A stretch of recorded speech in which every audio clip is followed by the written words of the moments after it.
The moon hung low that evening, round and heavy like it had secrets it could no longer keep. Its light spilled over the rooftops, over the clock tower, over the quiet streets, where the lamplight shimmered against empty sidewalks. Inside the Powerpuff Girls' home, everything was still. Blossom sat by the window, reading one of her thick old books about constellations. The pages turned with a soft rustle that almost blended with the faint hiss of the wind. Bubbles was stretched across the floor, drawing pictures of Octi under a blanket of stars. Buttercup was half asleep on the couch, one arm hanging down, mumbling every now and then that she wasn't tired even though her eyelids said otherwise. The house was peaceful, glowing faintly in the moonlight, the kind of calm that makes you want to breathe slower, talk softer. But then, something changed. Bubbles stopped humming. She lifted her head and turned toward the window. "Do you hear that?" she whispered. Blossom didn't look up from her book. "Hear what?" "The wind," Bubbles said softly. "It's talking." Buttercup groaned without opening her eyes. "The wind doesn't talk, Bubbles. Go to sleep." But then even Buttercup opened one eye because she heard it too. A soft, barely there sound, like someone whispering from far away, hidden beneath the rustle of leaves. It wasn't words at first, just a low hum, like the tune of an old song no one remembered. And then, a faint word formed. Moo. Blossom's book slipped from her fingers. Bubbles pressed her face to the glass, her breath fogging it. The whisper came again, quieter this time, and yet clearer. "Remember?" Buttercup sat up straight. "Okay. That's creepy." They all stared out the window. The moon seemed larger now, and brighter, almost too bright. Its glow painted everything in pale blue instead of white. The longer they looked, the more it seemed to move as if it were breathing, pulsing like a slow heartbeat in the sky. For a moment the light rippled across its surface, and Blossom thought she saw something that made her chest tighten, the faintest shimmer of an eye opening, watching them. Bubbles' voice trembled. "Blossom, the moon looked at us." "It's just clouds," Buttercup said quickly, but her voice didn't sound sure. The air grew colder. The curtains lifted without a breeze. Something unseen moved through the house, brushing against their skin like a sigh. Downstairs, the professor paused in his lab as the lights flickered, test tubes rattling softly. "Girls," he called. "Everything all right up there?" Blossom took a step back from the window. "We're fine, Professor, I think." But the whisper came again, stronger now, a voice woven with the wind itself. The sound slid through the walls, through the glass, through their chests. The girls felt it, deep and low, humming in their ribs. "The moon remembers what the sun forgot," it said. "The night carries what the day lost." The three sisters froze. The words sank into them like ripples in still water. Bubbles clutched her stuffed Octi tighter.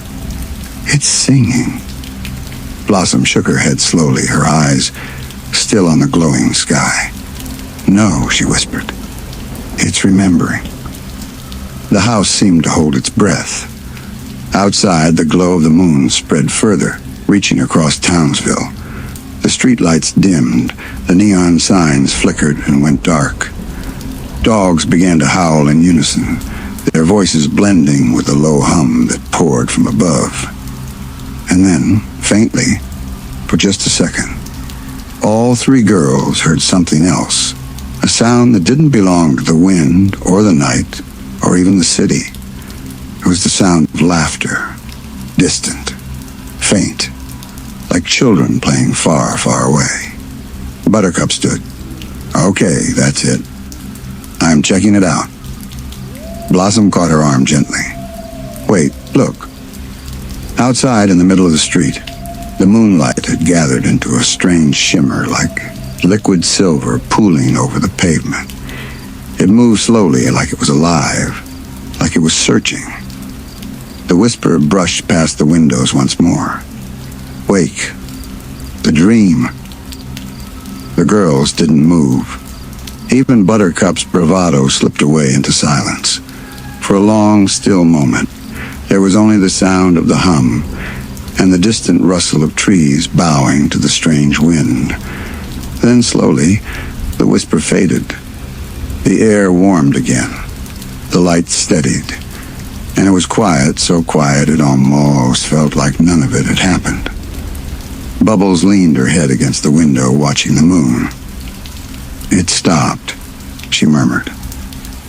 Blossom nodded faintly, though her eyes stayed on the sky. No, she said softly. It's just waiting. Buttercup frowned. For what? The moon remembers, Blossom whispered, almost to herself. But maybe it wants us to remember too. As the night deepened and the city fell into sleep, the three sisters stayed close together under the silver light, and high above them, the moon watched still and silent, its shadow curved like a secret smile.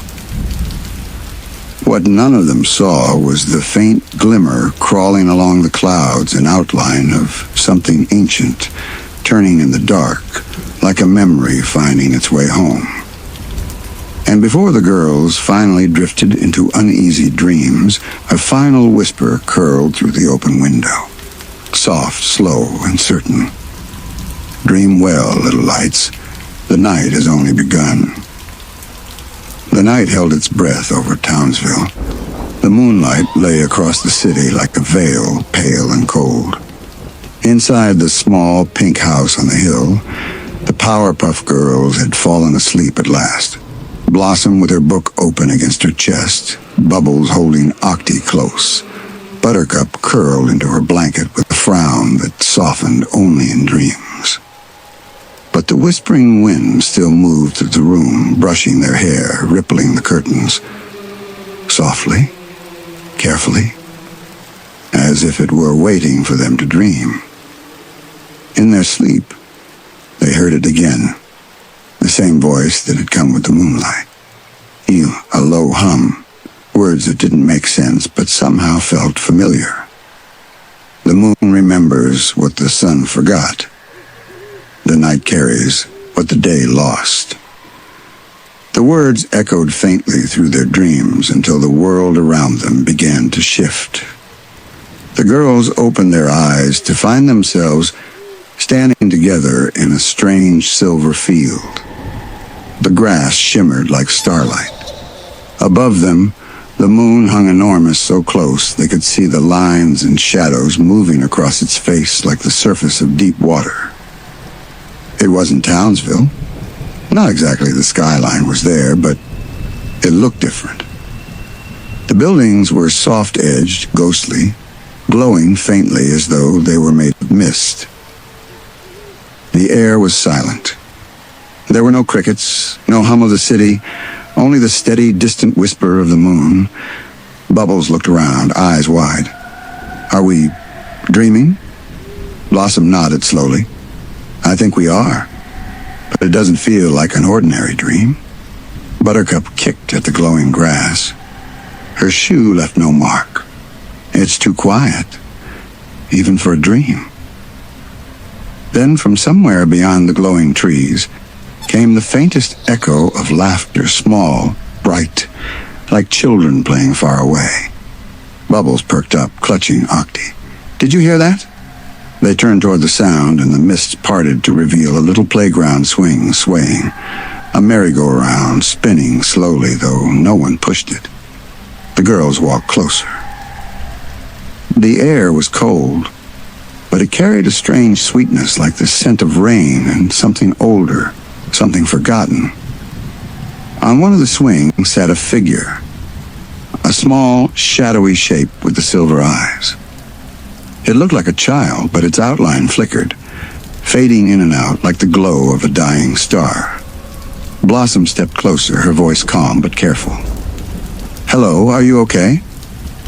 The child didn't move at first. Then its head turned slightly and its voice drifted out, thin and distant. She's awake. The words floated between them, chilling in their simplicity. Bubbles swallowed. Who's awake? The child blinked. The eyes shimmered brighter. The moon. The swings creaked softly in the still air. Buttercup's hand curled into a fist, but she didn't move closer. Something about the way the air trembled made her hesitate. The moon was sleeping? Blossom asked gently.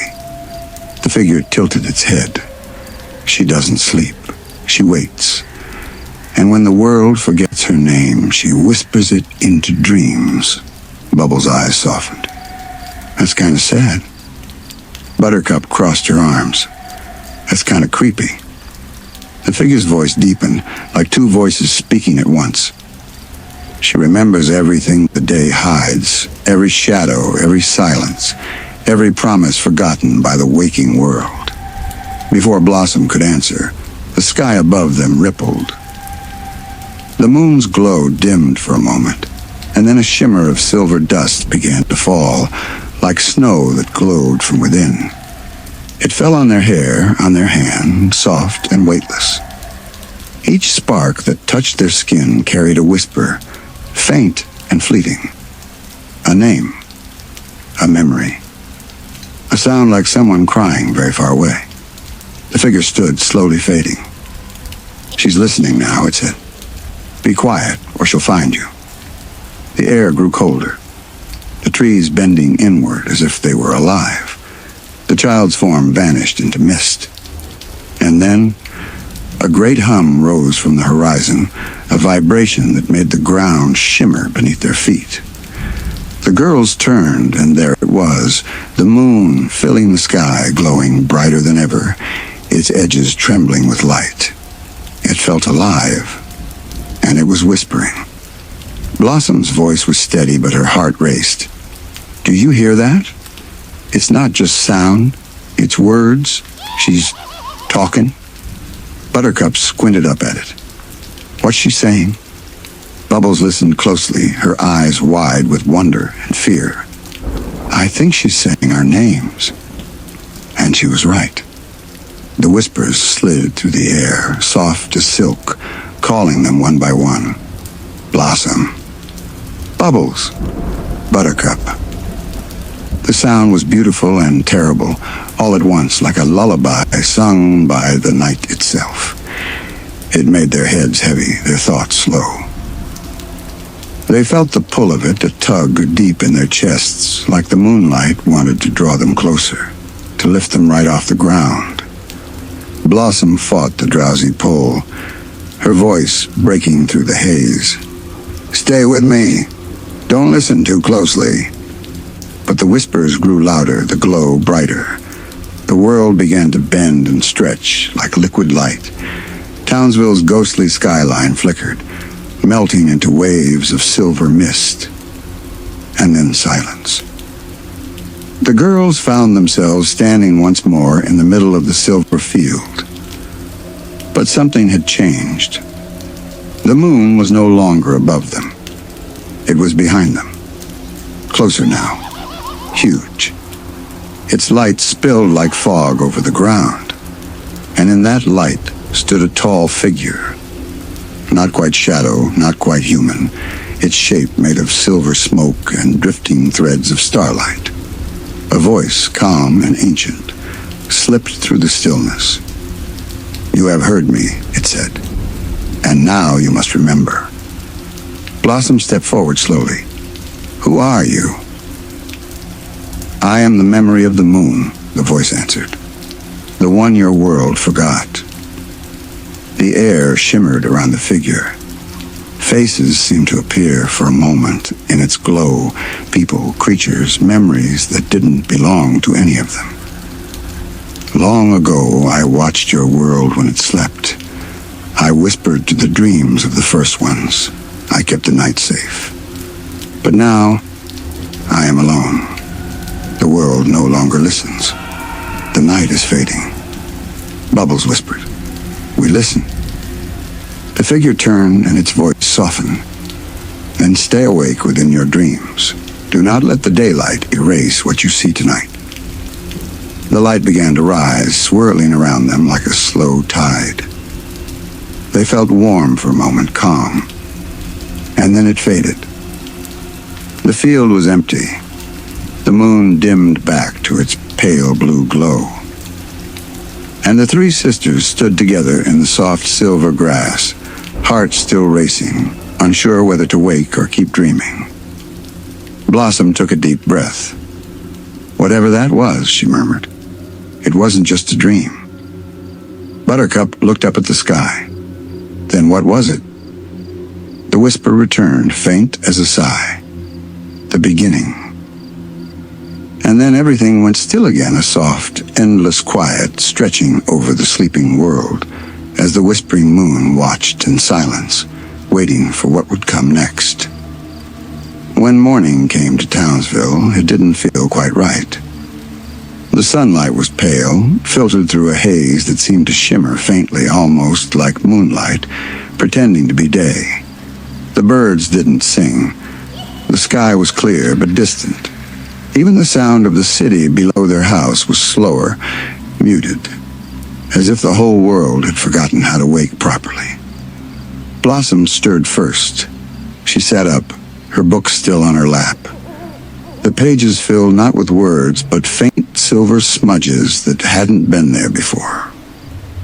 Bubbles was already awake, tracing patterns on the window with her finger, her eyes wide and soft. Buttercup was pretending to be asleep, but her restless shifting gave her away. Bubbles turned from the glass, her voice barely a whisper. Blossom, I think we're still dreaming. Blossom blinked, rubbing her eyes. We can't be. The sun's up. But the moment she said it, a shadow moved across the light, soft and slow, a ripple that passed through the room like a sigh. The air felt cool, still, and for just a heartbeat, Blossom thought she saw the faint curve of an eye reflected in the glass, watching her from somewhere beyond the clouds. Buttercup sat up, frowning. Okay, no. Nope. We are not doing this again. Blossom didn't answer. She stood and looked outside. Townsville looked the same, the tall buildings, the roads winding through the heart of the city, but the colors were wrong.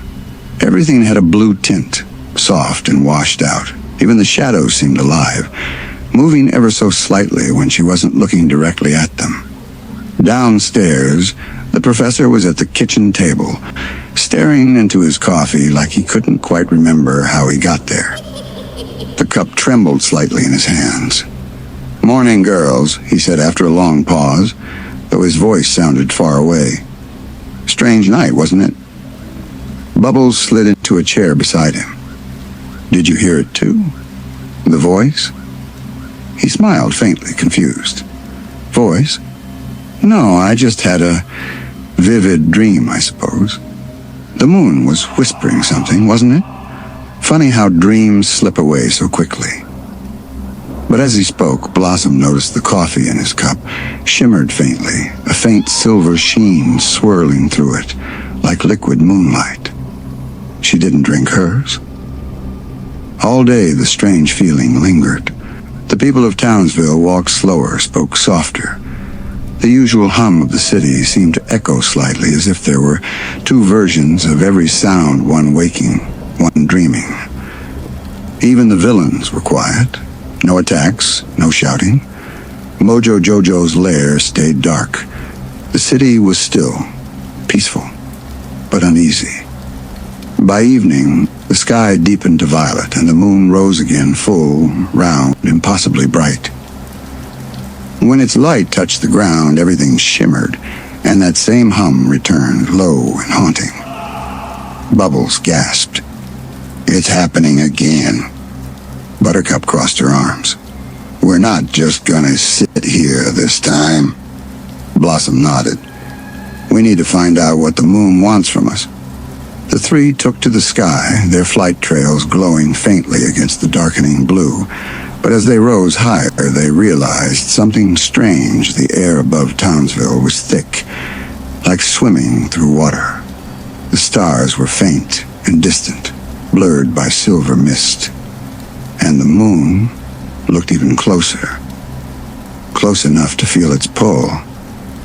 When they reached the edge of the atmosphere, everything went silent. The hum was gone. The world below faded to a blur of soft blue. And then a voice, not from outside, but inside their minds. "You came back." Bubbles clutched her head. "I know that voice." Blossom closed her eyes. "It's her, the memory of the moon." "Yeah," the voice said, low and calm. "You heard me once, but now the day has followed you into my night. The worlds are crossing, and something old is waking beneath the city you call home." Buttercup frowned, hovering in the still air. "What does that mean? What's waking?" The moonlight flared, bright and cold. "The shadow that once guarded the night has forgotten its name. You must remember it before it remembers you." The girls exchanged a look, uncertain, uneasy. "Where do we start?" Blossom asked. The voice answered with a whisper that seemed to come from everywhere at once. "Look beneath what you know. The city sleeps, but the ground remembers." And then silence again. The voice faded, and the air grew heavy. When they descended back toward Townsville, the streets were empty. No cars, no people. The lights glowed faintly, flickering like candles. Even the wind seemed to hesitate. They landed near the park. Everything was covered in a faint layer of silver dust. The swings moved slowly, though there was no breeze. Bubbles whispered, "This is where we saw her, in the dream."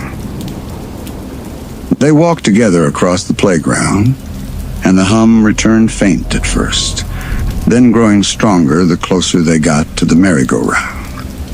The ground beneath it was cracked as though something had pressed up from underneath. A faint light seeped through the cracks, pulsing like a heartbeat. Blossom crouched, brushing her hand across the glowing fissures. "This isn't normal energy, it's older." Buttercup leaned closer, squinting. "Older than what?" "Older than Townsville," Blossom said quietly. The light pulsed again, and a faint symbol appeared on the ground, a circle with a crescent carved through it. Bubbles gasped softly. "It's the same shape from my dream." Before Blossom could respond, the light brightened sharply. The cracks spread outward, a low sound rumbling through the earth. The merry-go-round began to turn on its own, slow, creaking. Each rotation brought another whisper, rising from the ground like voices beneath water. Buttercup backed away. "Blossom, I think we should—" But it was too late. The light burst upward in a swirl of silver mist. For a moment, they could see shapes within its faces, shifting, glowing. Children laughing and crying at once. Then, from the center of the mist, a faint form began to appear. It wasn't the moon's memory this time. It was something else. Taller, darker. A shadow rimmed with faint silver light, its body shaped like smoke that refused to settle. Bubbles whispered, "Is that the shadow she was talking about?" The air grew colder. The figure turned toward them slowly, though it had no eyes. And then a voice, low, distant, and trembling, like an echo through a cavern. "You forgot me." The girls froze. "I guarded your dreams," the shadow continued. "When the moon slept, I kept her safe. But the world forgot the names of those who watched the night. And now I wake alone." The merry-go-round stopped spinning. The silver glow dimmed, leaving only the shadow and the whisper of wind. Blossom stepped forward, calm but cautious. "If you guarded the moon, then help us. The world doesn't mean to forget. Teach us what we lost." The figure tilted its head. The edges of its form flickered, like it was fighting to stay whole. "I have no name," it said. "Without a name, I am nothing. I only remember the silence, the endless dark, and her voice fading." Blossom's voice softened. "Then we'll help you remember." The shadow's form trembled, flickering like candlelight. "If you do, the night may yet survive. But beware. Once you remember me, you cannot forget again."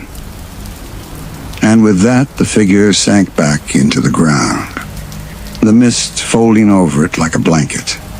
The cracks sealed. The hum faded. The girls stood in silence for a long time, the faint glow lingering under their feet. Bubbles looked up at the moon, now higher in the sky. "It feels like it's watching." Blossom nodded. "It is, waiting for us to finish what we started." Buttercup crossed her arms. "Then let's find that name." High above, the moon shimmered faintly, not in warning, but in recognition. And somewhere deep beneath Townsville, something stirred again. The whisper came one last time before the night fell quiet. "Remember me, little lights, before the dawn forgets you too." The wind hushed, the city slept, and the whispering moon smiled. The night passed quietly after the shadow sank into the ground, and yet none of the girls truly slept. Blossom lay awake, staring at the faint silver light on the ceiling, her thoughts heavy and slow. Bubbles curled up under her blanket, clutching Octi close, her eyes wide open. Buttercup kept pretending she was fine, that it was just another strange night in Townsville, but every time she closed her eyes, she saw that shadow's face. Or rather, its absence of one. By morning, the sky didn't look like morning. The sun rose pale and weak, half hidden behind a haze that shimmered like glass. When the girls flew out to check the city, they found something strange. Townsville was awake, but not completely. People moved through the streets, but their eyes looked distant, unfocused, like they were still dreaming. Cars drifted slowly down the roads, not in chaos, but as if time itself had softened. Shadows seemed to stretch just a little too far, curling at the edges like spilled ink. Bubbles pointed toward the reflection of a tall building in a puddle. "Look," she whispered. The reflection rippled but didn't match. The mirrored version of the building swayed gently as though something inside it was breathing. Blossom hovered closer, frowning. The reflections are moving on their own. In the glass windows of shops, in the water pooled near the curbs, every reflection seemed slightly wrong. People's reflections lagged behind them. Trees swayed in the opposite direction of the real wind. And when the girls passed by a window pane, they saw not 3 reflections, but 4. The 4th stood just a step behind them. Tall, silver-eyed. Still, Buttercup clenched her fists. "We're being followed." Blossom turned, but the reflection didn't move. It just watched. In its eyes shimmered a faint crescent, the mark from the symbol under the merry-go-round.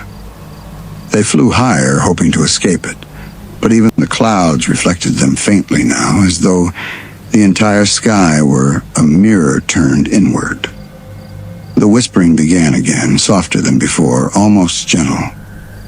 "Beneath what you see now lies what you were." Blossom heard it inside her thoughts like an echo.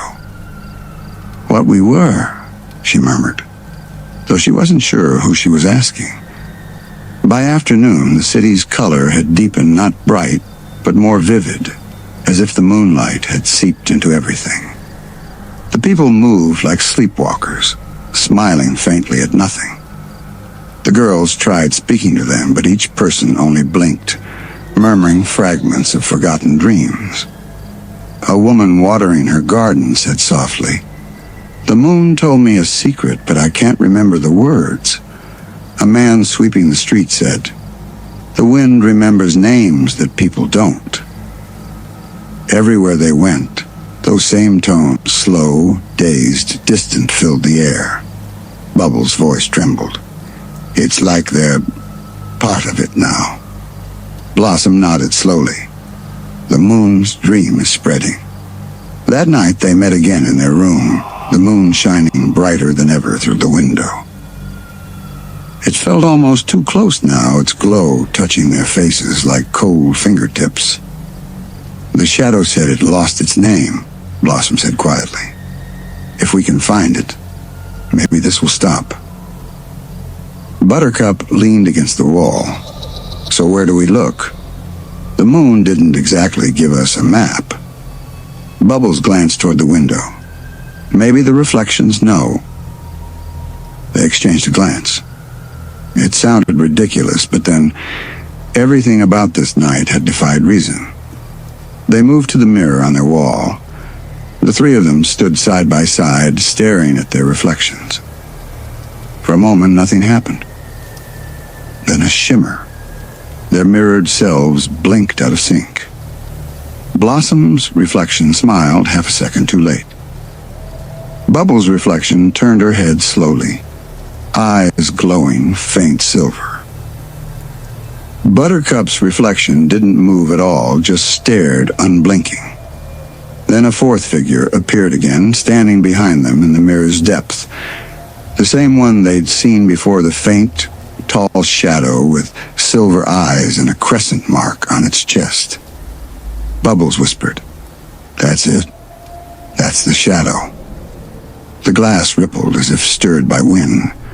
A voice slipped out, calm and echoing. "You seek what cannot be spoken." Blossom stepped forward. "Your name. You said we must remember it." The shadow's outline wavered. "I am made of all that was forgotten," it said softly. "When the first dreamers slept beneath the whispering moon, they called me by a word that meant keeper of silence. But the word was lost." Bubbles tilted her head. "Keeper of silence. That sounds like a guardian." The reflection brightened slightly. "Yes, I guarded what dreams could not hold, the fears that never woke. But when the world began to forget its own night, I faded. I became the whisper between thoughts." Buttercup frowned. "So how do we bring you back? Do we just say your name?" The shadow's voice trembled like distant thunder. "You cannot say what no longer exists. You must dream it again." The air in the room shimmered. The mirror pulsed with faint light. The girls felt the pull again, that soft tug behind their eyes, the one that had dragged them into the moon's dream before. "Wait," Blossom said quickly. "If we go back." But it was too late.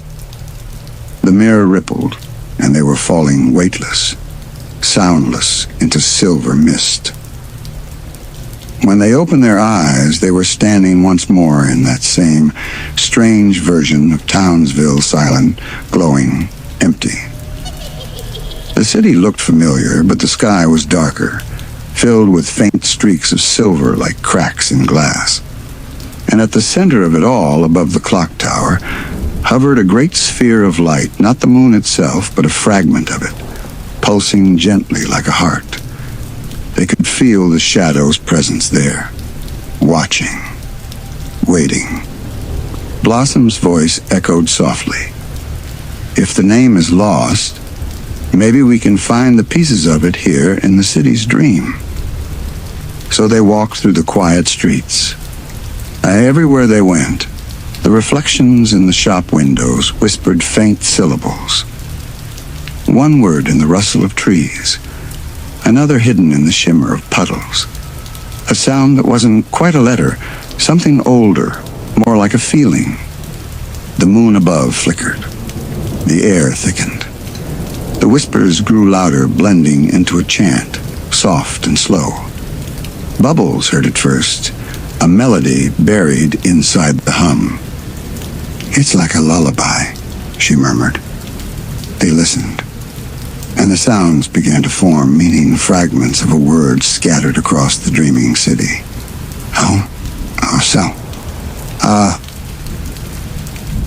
Each whisper brought another piece, flowing together, building towards something whole. When the final syllable came, the silver light pulsed bright enough to blind them. And then, in one soft breath, the shadow's voice filled the world. "You remember." The moon's light steadied. The city's dream seemed to sigh in relief. Blossom opened her eyes. "Your name?" It was Lumicel. The shadow appeared above the tower, clearer now, its form solid and calm. "Yes," it said, voice deep as the tide. "You have spoken what was lost. I am Lumicel, keeper of the night's silence." Bubbles smiled faintly. "Does that mean everything goes back to normal now?" The shadow turned slowly, its glow fading to a calm, gentle light. "In time," it said. "But the moon's memory runs deep. Some things, once forgotten, do not wish to be remembered." Before they could ask what it meant, the sky trembled again. The silver cracks widened. Something darker stirred beyond them, vast and formless, like the outline of a great, sleeping shape. The whispering wind turned colder, sharper, and Lumicel's voice lowered to a whisper. "The moon remembers me, but not all who dream of her were kind." Blossom's eyes widened. "Then what's coming?" The light dimmed further dot. The silver light dimmed until it felt like dusk again, though there was no sun to set. Townsville's dream version shimmered in silence, its streets silver gray and still. Above, Lumicel the Guardian, once forgotten, hovered near the fractured moonlight, its form calm yet uneasy, as if listening for something unseen. The girls stood together on the cracked rooftop of the clock tower, wind curling softly around them. The air smelled faintly of rain that would never fall. Blossom watched the Guardian closely. "You said not everyone who dreamed of the moon was kind," she said gently. "What did you mean?" Lumicel's glow flickered like a candle in a draft. "When the first night came," it murmured, "I was not alone. There was another who fed on silence, but not to protect it, to own it. They called it the echo below." Bubbles tilted her head. "Echo below?" The voice of the Guardian softened. "When dreams were born, they carried both peace and fear. I watched over peace. It watched over fear. But fear grew hungry. It wanted to be remembered, and when I faded, it waited beneath the reflections, beneath every forgotten name. The tower creaked beneath them. The ground seemed to hum, faint and deep. It was not sound exactly, but a vibration through the air, a low, endless note that settled in their bones. Buttercup frowned. "Sounds like it's waking up." The Guardian turned slowly toward the dark horizon. "It already has." At the far edge of the dream city, the silver haze began to twist. Buildings wavered, bending like paper in heat. A crack opened in the ground, not jagged, but smooth, round, as if a mirror were being peeled away. From that black hollow came the faint sound of breathing. Blossom's voice dropped to a whisper. "It's alive." The city's reflections began to tremble. Windows shivered. Puddles rippled outward even though no wind touched them. The girls saw faces flickering in the surfaces, not human, not Pokemon, not even things with names, just emotions, raw and shifting, fear, regret, longing, all swimming beneath the thin glass of reality. Bubbles covered her ears. "It's whispering again." The air filled with sound, a soft, layered murmur that felt like it came from everywhere at once. Whispers crawling under the skin of the world. whispers that said things the heart understood before the mind could. Do you remember your first dream? Do you remember what the moon promised you? Do you remember what you lost when you woke up? Each voice came with a flicker of memory that wasn't theirs, glimpses of other dreamers, other nights. Children asleep by candlelight. Sailors adrift beneath pale waves.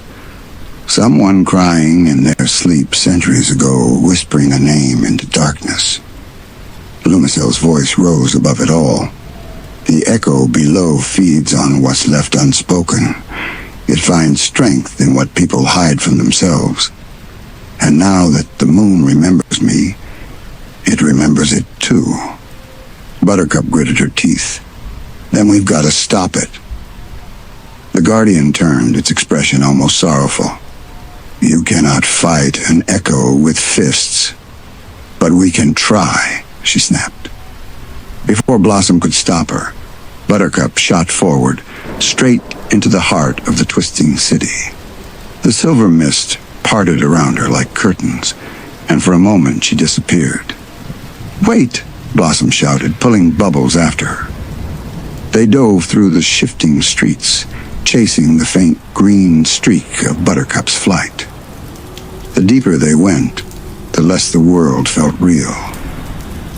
The air thickened, as though flying through syrup. Every sound stretched into long echoes. Their own voices came back seconds later, warped and low, repeating what they hadn't said yet. Blossom. Bubbles. Run? But they hadn't spoken those words. Buttercup came to a stop above the crack in the ground. It pulsed faintly like a heartbeat, spreading silver light through the city's roots. She hovered there, fists clenched, breathing hard. Come out, she said. We're not scared of you.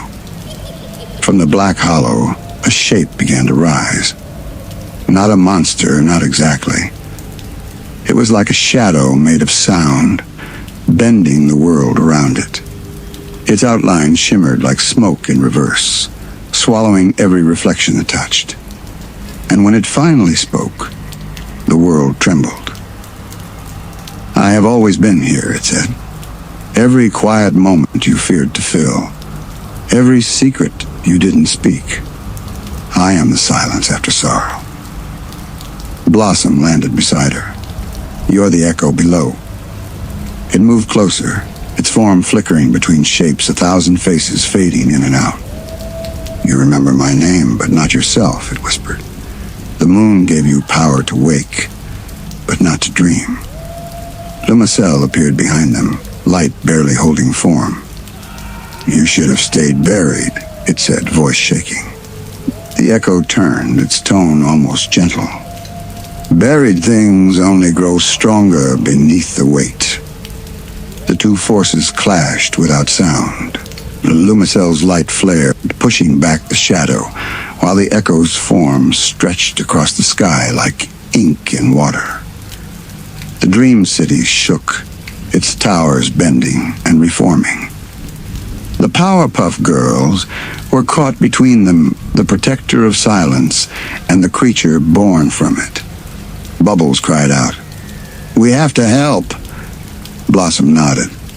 "We can't fight silence, but maybe we can calm it." They joined hands, closing their eyes. Their thoughts drifted together, steady and clear, not force, but warmth. They remembered laughter, sunlight, and home. The sound of the professor's voice calling them to breakfast. The smell of their favorite blankets after rain. Small things, but bright things. The light around them pulsed, soft and golden.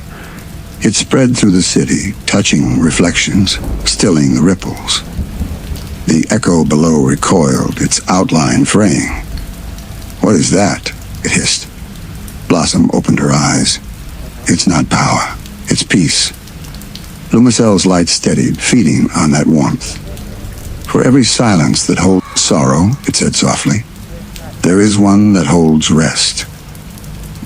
The two lights met silver and gold, and the dream of Townsville split like a mirror, cracking under gentle pressure. Everything dissolved into light. When the brightness faded, they were standing once more in their room, moonlight spilling softly through the window. The reflection in the glass was normal again, just them, sleepy and wide-eyed. For a moment, no one spoke. Then Bubbles whispered, Did we fix it? Lumicelle's faint image appeared in the window, a soft smile on its face. You have not ended the echo, it said, voice fading. You have taught it to rest. Blossom nodded slowly. So the silence won't hurt anyone anymore? The Guardian's glow dimmed further. Not if you remember that silence can also heal. The window shimmered, and then it was gone. The girls stood in silence for a while. The night outside was calm. No whispers, no glow, no echo, just the sound of a gentle breeze brushing the curtains. Buttercup stretched and yawned. Guess that's another weird night in Townsville. Blossom smiled faintly. Yeah, but a peaceful one. Bubbles crawled into bed, pulling the blanket over her head. I like peaceful, she mumbled. The moon hung high above the sleeping town, still silver, still whispering softly, but now its song was gentle, like a lullaby for those who dared to dream. And far below, deep beneath the city, in the quiet place between waking and dreaming, something vast and calm drifted back into stillness. Not a race, just to sleep again, waiting as all dreams do to be remembered kindly. Inside their room, the Powerpuff Girls slept soundly, each one wrapped in soft dreams. But even in sleep, a faint silver glow lingered across the walls, not haunting, not heavy, just gentle. Bubbles stirred first, waking to the sound of birds outside. Real birds this time, not echoes. She blinked and sat up, rubbing her eyes. The sunlight looked warm again, not pale. The clock ticked softly, each second sounding normal. No whispers between them. Buttercup groaned and rolled over, her hair a wild mess. Morning already? Her voice was real and a little grumpy, which somehow made Bubbles smile. Blossom opened her eyes next, yawning quietly. Looks like it's really over, she murmured, sitting up and glancing toward the window. The sky outside was soft gold, streaked with thin clouds. The moon had faded into daylight, but its memory still shimmered faintly, like silver dust behind the sun. Down below, Townsville woke gently. People stretched, opened their doors, greeted neighbors. There was laughter in the air again and color in the streets. Yet something subtle had changed to softness, as if everyone carried a quiet peace inside them. They flew outside to look. From above, Townsville looked normal. But when they glanced at the glass of the tallest building, the reflections didn't move out of time anymore. They smiled back perfectly in sync. And yet, just before the girls turned away, Blossom noticed something. In the farthest corner of the reflection, faint and small, stood the outline of Lumicelle, the moon's guardian. It didn't move, it didn't speak. It only watched, serene and still, as those keeping watch not over them, but with them. She smiled softly. Goodbye, she whispered. The wind carried the word upward toward the hidden moon. Bubbles floated beside her, swinging her legs mid-air. Do you think we'll ever see it again? Blossom thought for a long moment before answering. Maybe not see, she said. But I think we'll always feel it in the quiet, in the moments when everything is calm. Buttercup looked away, pretending not to be sentimental. Yeah. Let's just hope the next weird thing that happens involves ice cream instead of moon ghosts. The three of them laughed. The sound echoed gently between the clouds, light and happy like chimes in soft wind. That night, When the city settled again and lamps glowed in the windows, the girls lay in bed under the same soft moonlight. This time it didn't feel strange. It felt like a song they had finally learned the words to. Bubbles whispered, half asleep, "Do you hear it?" Blossom turned her head on the pillow. "Hear what?" "The moon," Bubbles murmured. "It's whispering again. But it's saying nice things." Buttercup sighed. "You're just dreaming."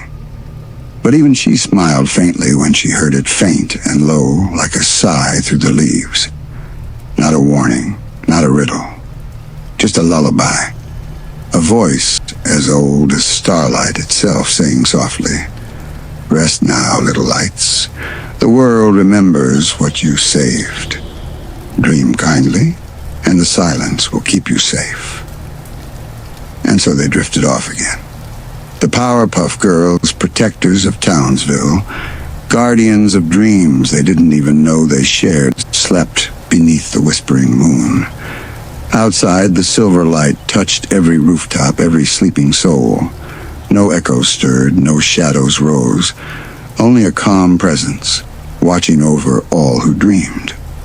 Far beyond the clouds, where silence meets eternity, Lumicelle drifted once more, neither forgotten nor fully seen, carrying the memory of the girls who taught even the moon how to rest. And deep beneath, in the softest layer of the world's dream, the echo below lay still, no longer a voice of fear, but the heartbeat of peace. The moon turned slowly, endlessly, and the night breathed with it. Each whisper, each sigh, blending into the rhythm of sleep. The story faded, not with an ending, but with a hush, a soft breath between worlds. And if you listen closely, sleepy cutie, you might hear it too tonight. The same gentle whisper that once brushed the skies of Townsville. Good night, little lights. The moon remembers you.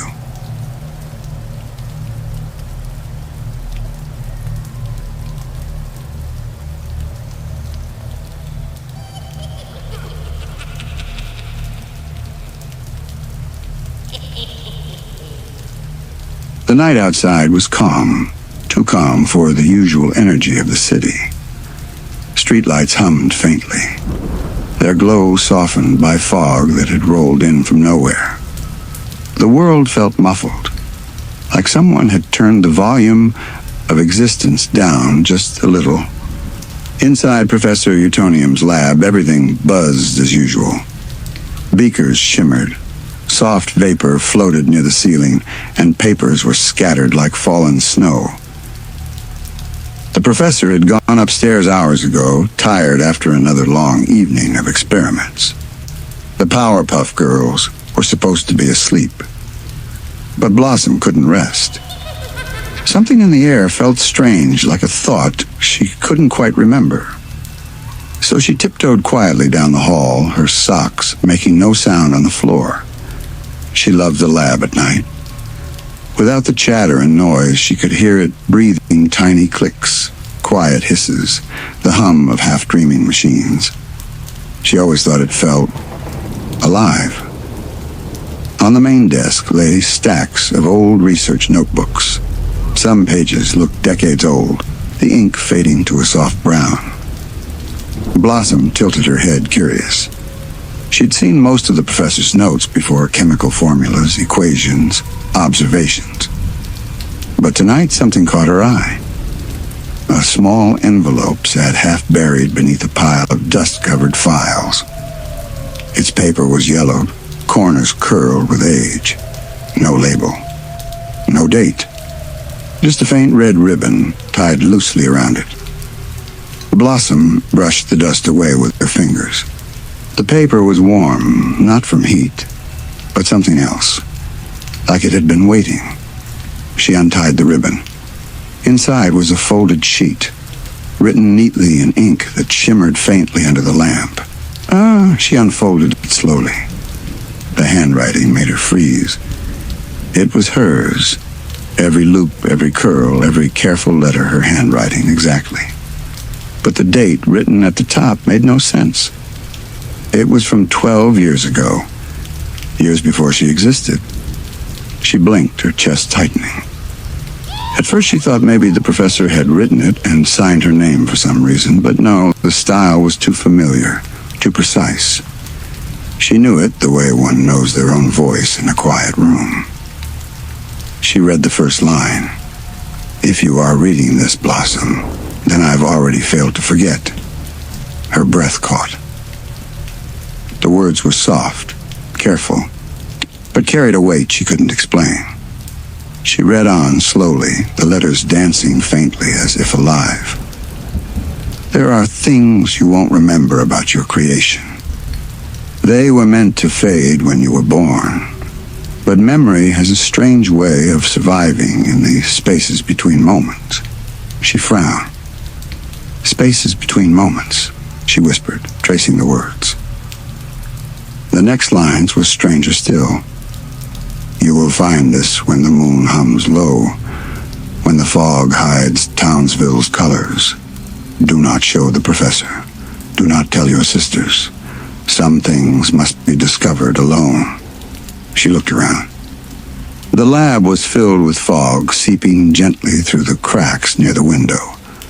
The moon outside glowed dim and red, its light pulsing faintly against the glass. It was humming a deep, low vibration, almost like a distant song. The letter's ink shimmered again, as if reacting to her breath. She could smell faint traces of old perfume, not her scent, not the professor's, but something delicate and forgotten. She kept reading. "The numbers on the third drawer lead backward. Pull it only when you are ready to remember what came before you." Blossom's heart pounded. She turned toward the desk, the third drawer, the one marked Archived Formulas. She'd never opened it before. The professor had always said it was full of incomplete notes from before they were created. But her hand moved before she could think. She pulled the handle. The drawer didn't slide open normally. It shifted backward deeper than the desk should have allowed. A faint silver glow spilled from the gap. Blossom leaned closer. The inside wasn't full of papers, it was full of light. Tiny particles floated inside like dust in sunlight, moving as if alive. At the very bottom, something faintly shimmered, another piece of paper, folded carefully, its edges glowing softly. She reached in. Her fingers brushed the air inside, and it felt like cold water. She hesitated, then grabbed the folded page and pulled it out. It was blank, perfectly blank. But as she held it closer, faint letters began to appear, as if written by invisible ink waking up. Her eyes widened as she read the first line. "You are not the first, Blossom." The world around her seemed to tilt slightly, the air thickening, time slowing. The lights flickered. Behind her, the machines in the lab began to hum louder, not in chaos but in harmony, matching the rhythm of the moon outside. The hum became a whisper. A soft voice, almost hers, breathed from somewhere in the room. "Don't forget me this time." Blossom froze. The letter slipped from her hands, fluttering to the floor like a falling petal. The glow faded. The hum quieted. The fog pressed softly against the windows, curling like curious fingers. For a long moment, Blossom didn't move. Then slowly she bent down, picked up the letter, and folded it again. She looked toward the drawer, then back at the glowing moon. Her reflection in the window didn't quite match her movement. It blinked just a heartbeat too late. A shiver ran through her. Something deep inside her, older than she could explain, stirred awake. She whispered to herself so softly only the fog could hear. "Who am I really?" The reflection in the glass tilted its head, smiled faintly, and whispered back, "Find out." And as Blossom turned away, the letter on the floor shimmered once more. words appearing that she hadn't read yet. When you dream of the red moon, follow the hum. It will lead you back to me. The lab light flickered, and the letter folded itself shut. Blossom couldn't stop staring at it. The words echoed through her mind. You are not the first, Blossom. Not the first? What could that even mean? She had been created by Professor Utonium. She knew her origin. Sugar, spice, everything nice. And a mysterious chemical X accident. There wasn't supposed to be anyone before her. But something in her chest pulsed with quiet familiarity, as if her heart recognized a song she'd never heard before. She picked up the letter again. The ribbon still smelled faintly of roses and smoke. When she tilted the paper toward the lamplight, the ink shimmered like liquid silver, revealing one more faint line at the very bottom. When the hum begins below, follow it. And as if the words had been waiting, the ground beneath her feet began to tremble. A low sound, barely there, rose from the floorboards. A hum, deep and steady, like the heartbeat of the earth. Blossom looked down. The tiles were vibrating softly. The sound was coming from below the lab. She glanced upstairs. Her sisters were fast asleep, probably dreaming about marshmallow clouds and ice cream-shaped monsters. She should wake the professor. She should call Bubbles and Buttercup. But the letter had told her not to. And deep down, she didn't want to. Not yet. Blossom walked carefully to the far wall, the one lined with tall metal cabinets. She knew every inch of the lab, every corner, every vent. Except one. A faint seam in the floor she'd never noticed before. She knelt and brushed her hand across it. Dust lifted into the air, catching the green light in tiny silver sparkles. The hum grew louder when she touched the line. Her heart beat faster. She pressed her palm flat against it. Click. The floor panel slid open silently. Cold air rushed up, smelling faintly of iron and something older, like the scent of forgotten rain. A narrow stairway led downward, swallowed by shadow. She whispered to herself, a hum beneath the lab. And holding the folded letter tight in one hand, Blossom stepped down. The stairs wound deep, far deeper than the lab should have gone. With each step, the air grew colder, the hum clearer. It wasn't a machine. It was a song. Low, rhythmic, mournful. It pulsed gently in her bones, guiding her like a heartbeat. The walls here weren't smooth metal. They were stone, ancient and uneven, carved with faint spirals and numbers. Some symbols glowed faintly pink, her color. They responded when she walked past, pulsing softly, like they recognized her. Blossom whispered into the dark. Hello? Her voice echoed softly, and something in the distance echoed back, delayed by half a second, repeating the same word. Hello. A reflection again, but in sound. The hum became louder the deeper she went. Finally, the stairs opened into a wide circular room. At its center stood a cylindrical chamber made of glass and faint red light. It looked like one of the professor's experiment pods, but older, dusty wires tangled like vines. The chamber was empty almost. On the inside glass, faint shapes shimmered in pink light fingerprints, tiny hearts drawn in fog, and words scratched faintly with a nail. Remember? Blossom pressed her hand against the glass. Her reflection rippled, and for a moment, another face looked back. It was her, but older. Softer eyes, hair slightly longer, a faint crack of light running across her cheek, like glass reflecting sunlight. The reflection mouthed something silently. Blossom leaned closer. Her breath fogged the glass. The reflection whispered back, but she couldn't hear it, only feel it in her mind. "We made a mistake." She stepped back quickly, her heart racing. The hum deepened, almost like the chamber itself was breathing. Suddenly, a faint spark flared inside the pod.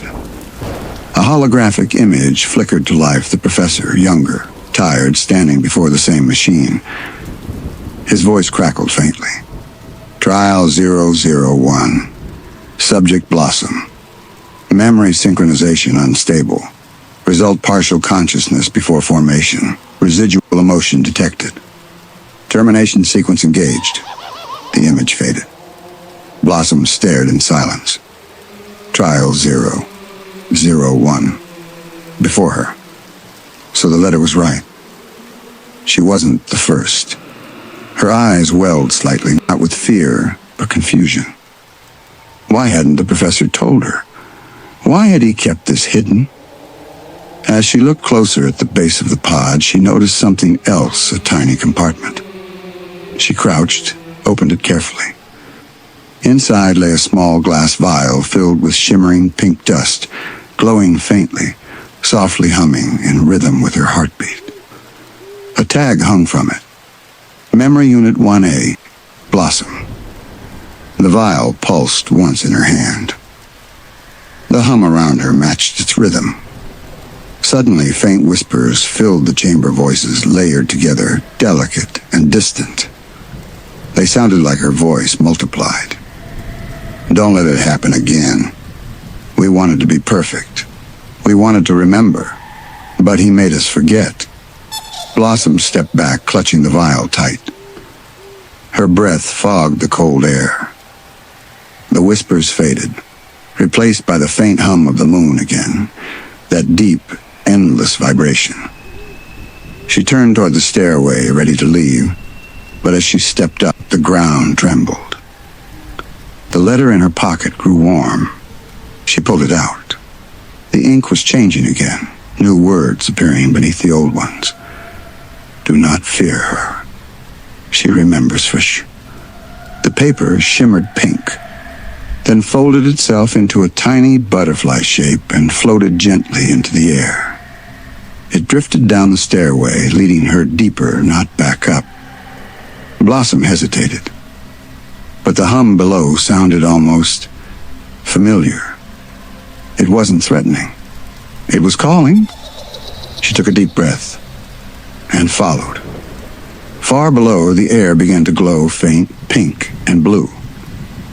She entered another chamber, circular and quiet, walls lined with floating spheres, each one holding a faint silhouette of her. Sleeping.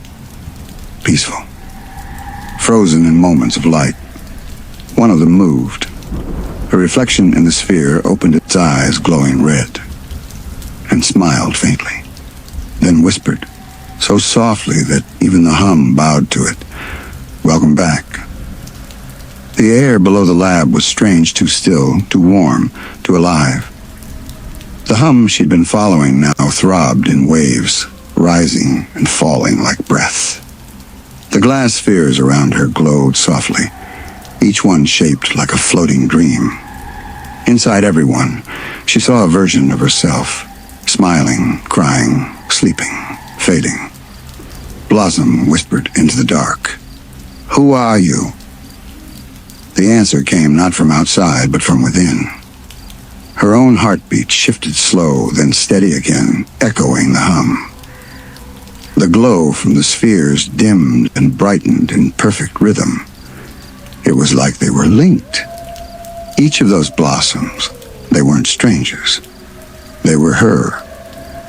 She took a small step forward, her reflection multiplying in every surface. Every pair of eyes that looked back carried something hers did not. A slightly different smile, a missing bow, a crack in the cheek, a faint sadness hiding in the corners of their mouths. She stopped at one sphere near the center. Inside it, a blossom floated peacefully, her hair longer and lighter, drifting like silk underwater. In her hand, she held something, a small book bound in pink leather. Its spine shimmered faintly with letters Blossom could almost read. She squinted. The words slowly took form. Prototype memory log. Her fingers brushed against the glass, and the air rippled like water. The hum deepened. Then the Blossom inside opened her eyes. They were warm, familiar, but filled with an old sorrow. The reflection mouthed her name. Blossom. The same voice filled her mind, soft and layered, like a lullaby sung backward. You shouldn't have come this far. But now that you have, you need to remember. Blossom tried to speak, but her throat felt heavy, as if the air around her had thickened into glass. The older Blossom's hand pressed against the inside of the sphere, matching hers. The surface pulsed, then melted away like mist. Warm air brushed her fingers. A soft whisper drifted into her ears, the sound of a page turning. And suddenly, she wasn't standing in the chamber anymore. She was inside a memory. The world was brighter. Not the world she knew, but one that looked like Townsville before it existed. The skyline was empty, the sky pale gold. Professor Utonium stood at a workbench surrounded by tools that hummed faintly with pink light. He looked younger, his lab coat spotless, his glasses clear, his eyes full of hope. And beside him stood Blossom. Not her, but the first Blossom. Her laughter was soft and curious. She looked human, more fragile, more alive. She held a tiny stuffed rabbit with one ear missing. The professor smiled. You're perfect, he whispered, just as I imagined. The memory shimmered, the hum rising in the background, low and uncertain. The professor adjusted something on a glowing panel. Chemical X pulsed through a series of glass tubes. The light turned from pink to deep red. Then something changed. The girl flinched. Her reflection flickered, then faded for a moment. Her eyes filled with confusion. Professor? She asked softly. I feel different. He hesitated, his hand hovering above a switch. I know, sweetheart. We're just adjusting your molecular balance. Everything will be... The hum roared. The room shook. Pink light exploded across the lab, bending time, bending sound.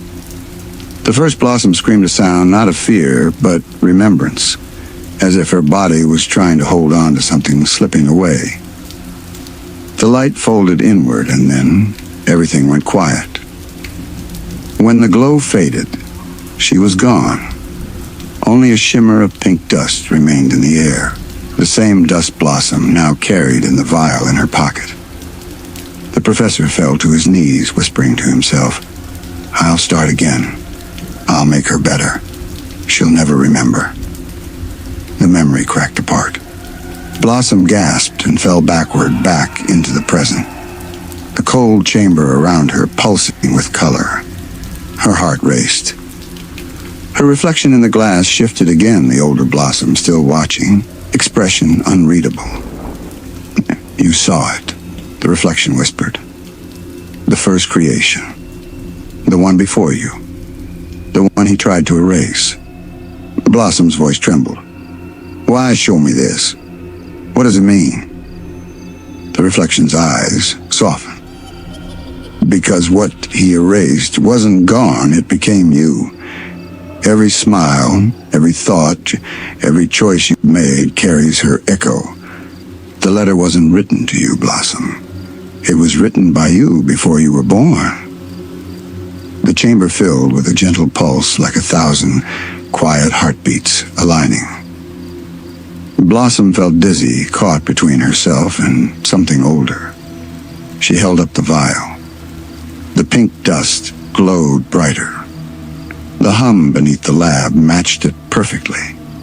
Then from the darkness, a faint light drifted closer, a second vial, cracked and half empty, floating through the air toward her. Inside it, the dust was dim and trembling. Its tag read, Unit 1B Buttercup. Blossom's breath hitched. Her sisters were there too. She stepped backward, clutching both vials, her heartbeat steady but heavy. Above, she could faintly hear thunder, a storm rolling across Townsville. Even the sky seemed restless tonight. The letter fluttered from her pocket again, landing at her feet. New words shimmered softly. When all three awaken, the truth will rise. Blossom's reflection smiled faintly, and for the first time, she saw tears in the other's eyes. Tell them soon, the voice whispered, before the hum stops. Then the lights went out. Every sphere darkened, the air falling into silence. The hum was gone. Only Blossom remained standing in darkness, the two glowing vials trembling softly in her hands. Townsville had fallen asleep beneath the whispering moon. Clouds crawled across the sky, heavy with rain, their bellies glowing faintly pink from the city lights below. But above the laboratory, the wind shifted soft at first, then steady, humming the same low tone Blossom had heard beneath the floor. She stood there, back in the main lab now, hands still trembling from the cold of that hidden place. The two vials pulsed faintly on the table, pink and green, beating like small hearts. Outside, thunder rolled not loud, but low and deep, as if the sky itself was trying to remember something. Blossom's breath fogged the window. Down the hall, she could hear her sisters sleeping. Buttercup's faint snores, Bubbles' quiet hums as she dreamed. For a moment, everything almost felt normal again. Almost. The hum had vanished when she left the lower chamber, but something else replaced it. A faint rhythmic vibration in the air, like an old machine waking up somewhere deep beneath the floorboards. She placed the vials side by side. The pink one pulsed faster, reacting to her touch. The green one glowed faintly, then flickered, like it was calling to someone nearby. Blossom hesitated. If the second vial existed, there had to be a third. Bubbles. Her fingers brushed against the envelope again, the letter that had started all of this. But when she unfolded it, the ink had begun to fade, leaving behind only a faint outline of words she could barely read. Follow the light that dreams. And almost on cue, the lights in the lab flickered once, twice, then a soft blue glow appeared under the door to the girls' room. Blossom turned slowly, the air suddenly thick and electric. The girls' room was bathed in pale light. Bubbles was sitting up in bed, eyes half open, her hair glowing faintly blue like moonlight caught in water.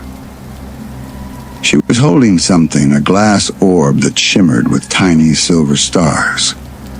When Blossom stepped closer, the orb responded, glowing brighter, humming softly in the same tone as the vials. Bubbles looked up, her voice dreamy. Blossom, I had the strangest dream. Her words were slow, like they'd been borrowed from somewhere else. I was flying over the city, but everything below was empty. The lights, the people all gone. Just the sound of the wind. Then I saw the professor standing on a rooftop, holding 3 lights in his hands. He dropped one, and it became you. Blossom froze. Bubbles. What did you just say? Bubbles blinked, confused. I don't know, it just came out. It felt like I've said it before. The orb in her lap pulsed again, and for the first time, Blossom realized it wasn't a toy. It was another memory unit. The tag had faded, but one word was still clear. Unit 1C. The air in the room shifted. Buttercup stirred in her bed, frowning in her sleep. Her pillow glowed faintly green. Blossom reached out, but before she could touch it, Buttercup sat upright, suddenly eyes wide open, glowing softly. Stop. she said quietly, though her voice didn't sound like hers. It was older, slower, like someone else speaking through her. The hum isn't gone, Blossom. It's waiting. You shouldn't have opened it. Blossom's voice trembled. What do you mean? Buttercup blinked, her pupils dilating. I remember the first time. The professor said he could fix what went wrong. He said we'd wake up better, stronger, cleaner. She looked down at her hands, shaking slightly. But the first one, she didn't disappear. She became the hum. That's what you heard. The wind howled against the windows, and a long crack of thunder rolled through the house. For a heartbeat, all the lights went out, and the only glow came from the vials, the orb, and the faint shimmer in the girl's eyes. Bubbles whispered, almost crying, I don't want to forget again. The letter on the desk fluttered open by itself. New words appeared in glowing ink, blooming softly like breath on glass. When the storm wakes returned to the beginning, Blossom's thoughts spun. The beginning. The first lab. The one the professor never talked about, the one beneath the old observatory at the edge of Townsville. She'd seen it once in a photo, a black building beneath a full moon. A place that shouldn't exist anymore. She looked to her sisters. Their faces were pale but steady, their eyes bright with something both human and ancient. We have to go, she whispered. If we don't, we'll forget again. Bubbles nodded faintly. Buttercup just clenched her fists, the green light around her fading into resolve. Then let's find out what he's hiding. Outside, the storm opened up, rain falling in sheets of silver. The wind bent the trees, and far in the distance, lightning split the clouds in a way that didn't look natural. It branched downward instead of across the sky, striking somewhere far beyond the city lights. Blossom watched it through the window. The direction was clear. East toward the edge of Townsville, toward the observatory. She turned back to the vials and the orb, gathered them carefully into her hands. Each pulsed, once pink, green, blue, then began to hum together, softly harmonizing like a single heart. It sounded almost like a lullaby. Almost. The girls dressed quietly. The professor's door stayed closed. He didn't stir, not even when the thunder rolled above. Or maybe he didn't want to. When they stepped outside, the rain didn't touch them. It fell around them in a perfect circle, parting as though the air itself remembered who they were. Townsville slept through it all, but deep beneath its streets, the hum stirred again, a sound too low for human ears, but one that made every shadow tilt toward the east. And as they took flight, the three lights pulsing in their hands, the clouds above twisted into a single spiral, forming the faint shape of a face, familiar, soft, and whispering. The night carried them gently. Rain fell in long ribbons, slicing through the sky as the sisters floated high above the sleeping city. Townsville was silent below, washed silver by stormlight. Only the soft hum in their hands guided them now, three lights pulsing like the heartbeat of the moon itself. Blossom flew ahead, her bow wet with mist, her eyes fixed on the faint outline of the hill beyond the last streetlight. That was where the old observatory stood the first place, the one erased from every map. She could feel it calling, not with words, but with memory. The closer they flew, the colder the air became. Lightning flickered above, brief flashes revealing the ruined structure. A dome cracked down the middle, vines twisting through broken glass. The metal door at its base was rusted shut. But as Blossom landed, the vials in her hand glowed softly and the door opened by itself, creaking as if it had been waiting. The air inside was thick with dust and something older, a quiet that wasn't empty but full of remembrance. Each step echoed like a sigh.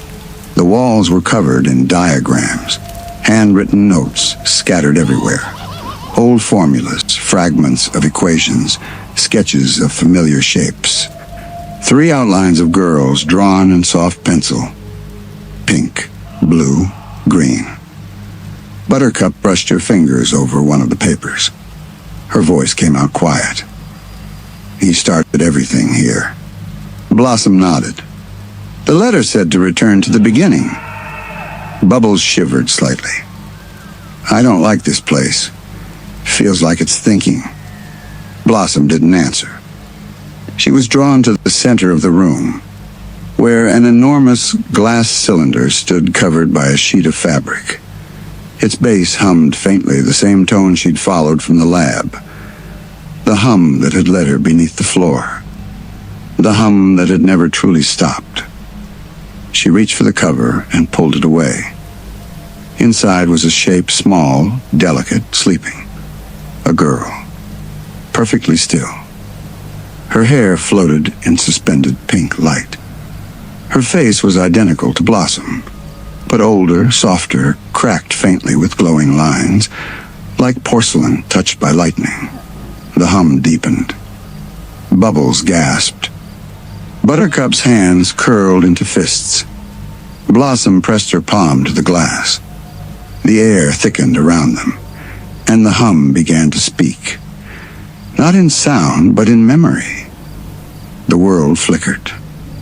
She was standing in the observatory again, but brighter now, alive, filled with the sound of tools, bubbling flasks, and the young professor's voice.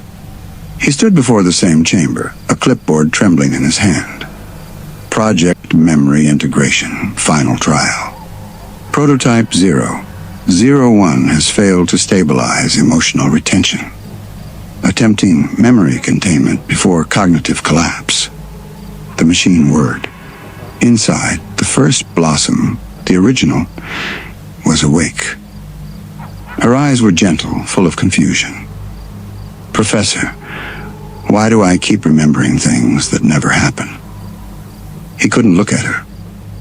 You're remembering what you were made to forget. Her reflection trembled in the glass. But you said I was real. You are real, he whispered. That's why I have to start over. A single tear rolled down her cheek. Then who will I be next time? He hesitated, then reached for the switch. The hum screamed and fell into silence. Blossom staggered backward into the present, gasping softly. The chamber still glowed faintly, and for a moment, she thought she saw the first Blossom move. Her reflection smiled, slow and sad. A crack of light opened across her chest, and something inside shimmered. A faint pink fragment that drifted through the glass and into the air. It floated gently toward Blossom's hands, merging with the vial she held. The hum inside her heart grew warm. Bubbles whispered, "She's part of you." Blossom nodded, her voice trembling. "She's what we came from." The professor didn't destroy her. He divided her. The 3 sisters stood together, the storm outside pounding like a heartbeat against the roof. Each of them now glowed faintly with their color, pink, blue, green, the air between them humming softly. Buttercup looked toward the door. "So what now? We just let her sleep here?" The chamber flickered again, and the first Blossom's voice filled the room, gentle and warm, like a lullaby from another time. "Don't be afraid of remembering.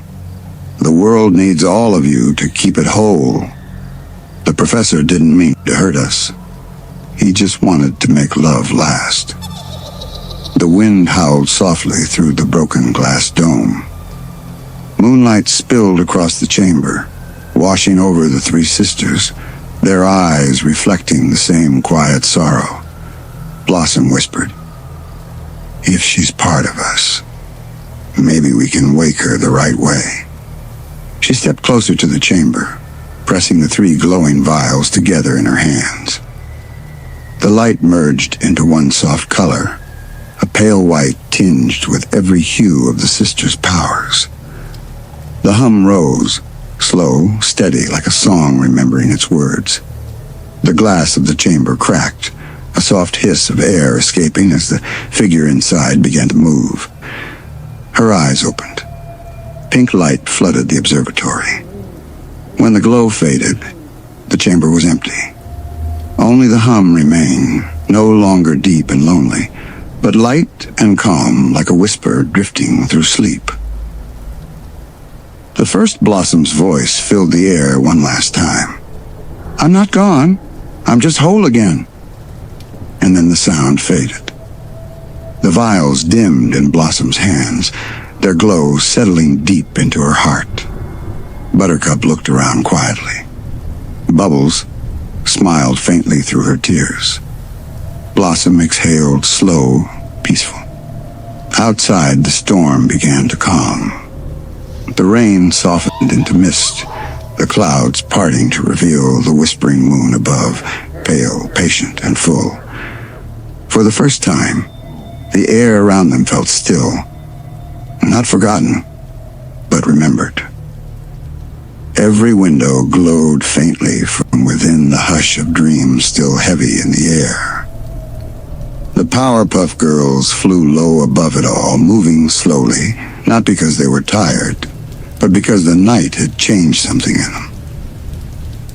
The hum in Blossom's hands was gone, replaced by a warmth deep inside her chest, a calm rhythm that pulsed in time with her heartbeat. It wasn't power.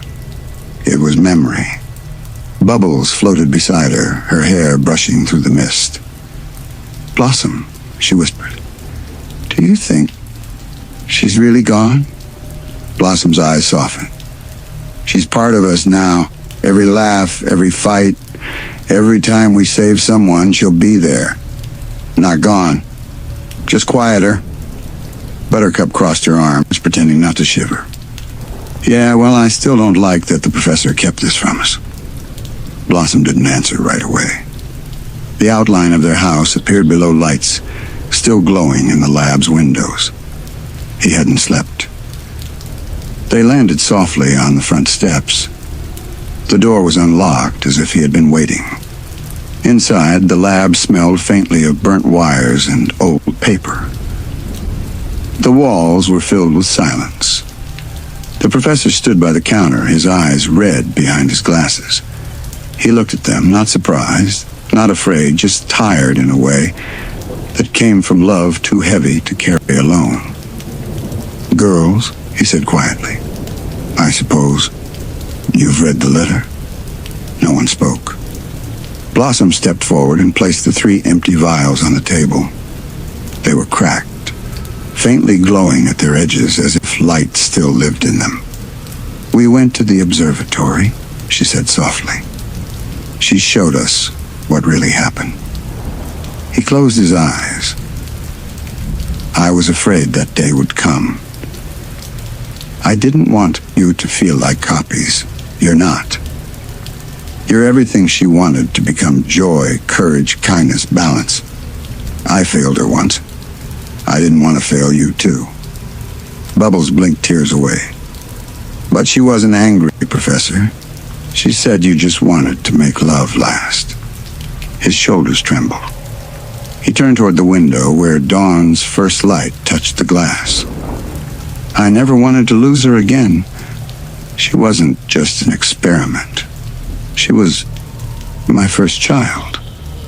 When she began to fade, I thought I could save her by dividing what she was into 3 new hearts." Blossom's voice broke slightly. "That's why our hearts hum when we're together." He smiled faintly. "Yes, that sound, that warmth, it's her lullaby. It's the one thing the world can never take away from you." For a while, no one spoke. The hum of the machine softened. The ticking clock grew slow and steady. The air was heavy with peace. Buttercup sat on the floor, leaning back on her hands. "So, we're not just made of sugar, spice, and everything nice. The professor chuckled quietly. No, you are made of love, memory, and forgiveness. The room brightened. Sunlight touched their faces, soft, pinkish gold through the lab windows. It melted the shadows on the floor, turning every surface into quiet reflection. Bubbles leaned against Blossom, whispering, "Do you think she can see us?" Blossom nodded slowly. "She's in everything that remembers us. The moon, the wind, the light on the glass. When we close our eyes, she's there too." The professor placed a hand over Blossom's shoulder. "Then promise me this. Never let what you are be hidden again. The world deserves to remember what love was made from." She looked at him, smiling softly through the still air. "We promise." The day stretched slowly across Townsville. The storm clouds faded into gold, and the city began to wake, unaware that the sisters who guarded it had just learned the story of their own hearts. From the roof, the three of them sat watching the horizon. The sun rose like an ember through mist. The sky shimmered pink and blue and green, three colors melting into one. Blossom closed her eyes. For a moment she heard it again, that soft hum, the one that had led her into the lab, the one that had whispered through every shadow. Only now it wasn't lonely. It was gentle, steady, full of warmth. It was the sound of three hearts remembering one dream. The wind passed over them, lifting the edge of Blossom's bough. Bubbles smiled and whispered into the morning, "Goodbye, old Blossom." Buttercup smirked faintly. "More like good night?" Blossom's eyes shimmered in the sunlight. "No, not goodbye. Just hello again in another way." The hum faded.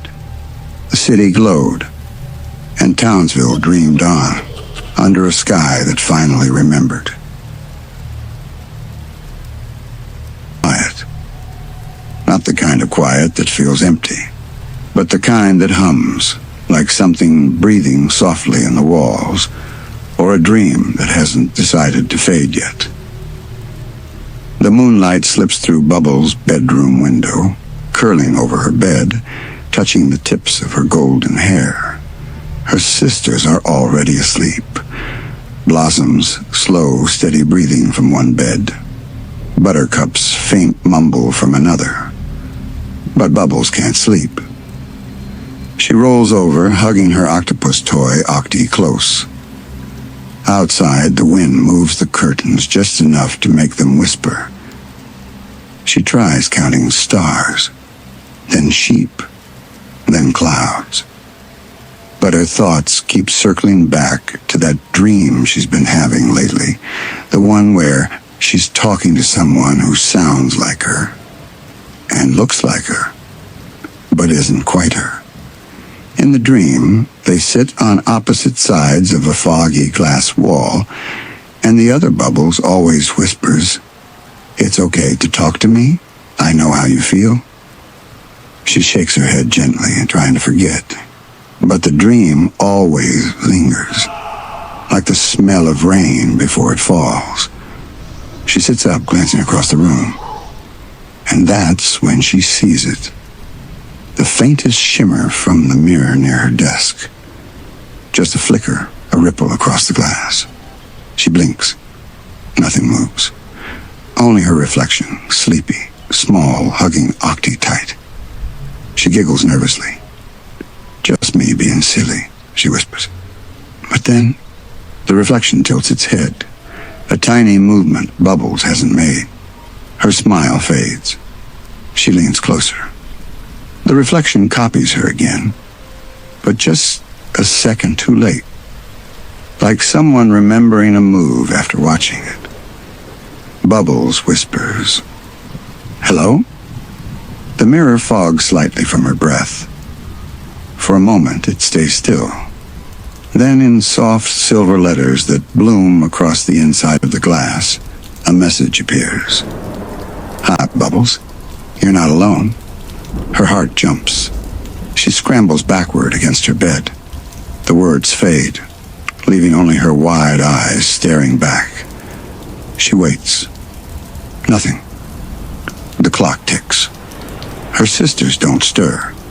Even the wind pauses. She creeps back toward the mirror. Her voice is small, almost kind. "Who are you?" This time no words appear, but her reflection smiles, just a little wider than she can. And though Bubbles' lips don't move, the voice comes anyway, a whisper as soft as water. "I'm you, when you need me." The light flickers. The mirror darkens just a shade, and the reflection's eyes glow faintly blue. Bubbles' voice trembles. "Need you? For what?" The reflection tilts its head again. To listen. To play. When no one else does. Bubbles looks down. Sometimes, when Blossom is too busy with her plans and Buttercup is off training, the house does feel a little too quiet. Maybe that's all this was. Just her mind making a friend out of the dark. She touches the glass again. It feels cool, gentle, like still water. "I guess I could use someone to talk to." Her reflection nods. The whisper returns, warmer this time. "That's why I'm here." A soft light swirls in the mirror, and suddenly, for a heartbeat, it doesn't look like glass at all. It looks like a window to another room, where her reflection sits cross-legged, smiling softly. Everything is the same. The same bed, the same toy, the same moonlight, except it feels quieter there, like sound doesn't reach as far. The reflection waves. Bubbles waves back. Her eyelids droop, not from fear, but from an odd, soothing heaviness. The reflection whispers, "Don't be afraid, Bubbles. You can sleep now. I'll keep you company." Bubbles lies back down, curling under her blanket. Her eyes flutter shut as moonlight glows over the room.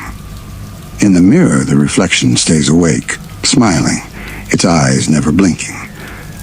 And when Bubbles finally drifts into sleep, the reflection leans close to the glass and whispers again, "I told you, you're never alone." The moon sinks lower. The wind stops whispering. Only the faint hum of the mirror remains, soft, steady, like a lullaby from the other side. The morning light slipped gently through the curtains, painting thin stripes across Bubbles' blanket. Birds sang somewhere far away, and the smell of pancakes drifted from the kitchen below. Bubbles stretched with a sleepy hum, rubbing her eyes. Buttercup was already up, probably training in the backyard. Blossom's bed was empty too. The house felt bigger, echoing in the quiet. She yawned and turned toward her desk and toward the mirror. It was still. No shimmer. No glow. Just her reflection, messy hair and all. The sunlight warm across the glass. She smiled. Maybe it really had been a dream. She leaned closer and whispered playfully, "Good morning, me." Her reflection smiled back. This time, perfectly in sync. Nothing strange. Nothing late. Relieved, she giggled. "See, just me being dramatic again." But as she turned away to grab her hairbrush, something faint flickered at the edge of her vision. A soft wave across the mirror's surface, like light bending through water. When she looked back, her reflection had already turned its head, as if it had been watching her leave. The brush slipped from Bubbles' hand. The reflection smiled. Not wide, not cruel, just knowing. Then faintly, in the same place as last night, words began to bloom across the inside of the glass. "You forgot to say goodnight." Bubbles' breath caught. She stepped closer. The letters glowed, then faded. "Tu was asleep," she whispered. "How could I?" Her reflection tilted its head again. You promised you'd talk to me. Bubbles frowned softly. I did talk to you. You said you'd watch over me while I slept. The reflection smiled faintly. I did. But now, I want to see more. The glass rippled, just a little, like something brushing the surface from underneath. See what? Bubbles asked. Your world, it whispered. The one you live in. It looks bright from here. The words glided across the mirror again, the letters trailing soft silver light. Bubbles took a step back. No, you can't come out. Mirrors they don't do that. Her reflection blinked. Neither do dreams. The lights in the room dimmed, just slightly, as if the sun outside had passed behind a heavy cloud. Bubbles clutched Octi to her chest. Her voice trembled. Who are you really? The reflection leaned closer to the glass. Its face was still hers, same eyes, same smile. But something in those eyes had depth now, like water that went too far down to see the bottom. I'm the part of you that listens when you cry. I'm the one that stays when no one else does. Bubbles' heartbeat slowed, not from fear, but from a strange sadness that filled her chest. She remembered all those nights, when her sisters were too busy to play, when she'd whisper to Octi about feeling small, when she'd giggle alone just to stop herself from feeling quiet. Maybe the mirror wasn't lying. Maybe it was her, the lonely echo she'd never said hello to. Her eyes softened. Do you get lonely too? The reflection smiled faintly. Only when you forget me. The sunlight flickered again. This time it stayed dim. From downstairs, the faint clatter of dishes drifted up, the professor humming to himself. Blossom's laughter echoed faintly outside. The sound felt distant, like it belonged to another life.